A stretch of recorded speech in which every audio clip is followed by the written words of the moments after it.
आमची वाटचाल सरळ आहे, तिरकी नाही. उपमुख्यमंत्री एकनाथ शिंदेंची शरद पवारांच्या वक्तव्यावर प्रतिक्रिया. पवार हे ज्येष्ठ आणि अनुभवी नेते असल्याचाही उल्लेख.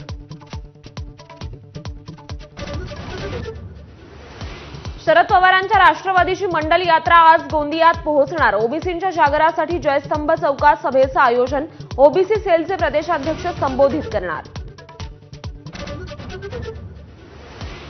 भंडारा जिल्हा दूध उत्पादक सहकारी संस्थेचा आज मेळावा. भाजप शिवसेनेचे आमदार एका मंचावर येतील का, याकडे लक्ष. नुकताच परिणय फुकेंच्या शिवसेनेबाबतच्या विधानानं झाला होता वाद.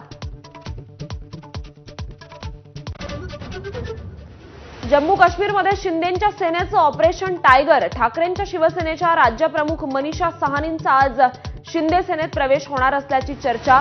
कालच साहनी यांनी घेतली होती उदय सामंतांची भेट.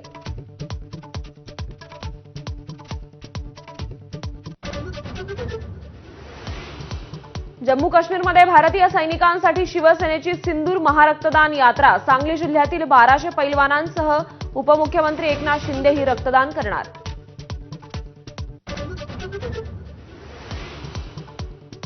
उपमुख्यमंत्री एकनाथ शिंदेंकडून 31व्या ठाणे वर्षा मॅरेथॉनला हिरवा झेंडा. राष्ट्रीय आणि आंतरराष्ट्रीय धावपटूंसह जवळपास 25,000हून अधिक धावपटूंचा सहभाग.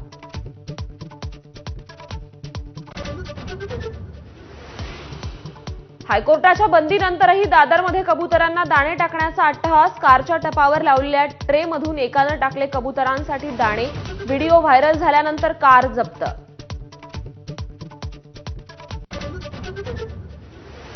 पंढरपुरात वाळू माफियांचा मुजोरपणा. अवैधरित्या वाळू उत्खनन करताना कारवाई केल्यानं थेट माढ्याच्या तहसीलदाराला जीवे मारण्याचा प्रयत्न.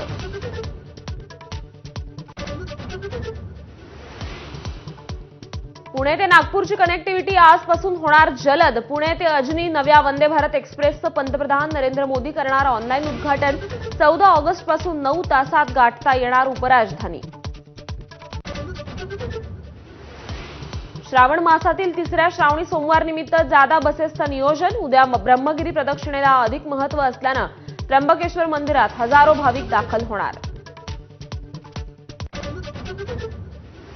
उत्तर काशीच्या थरालीमध्ये सलग 6व्याही दिवशी बचाव कार्य सुरूच. आतापर्यंत 1126 जणांना सुरक्षित स्थळी हलवलं, तर 50 जण अजूनही बेपत्ताच. 7 बेपत्ता जवानांचाही शोध सुरूच. हेडलाइन्स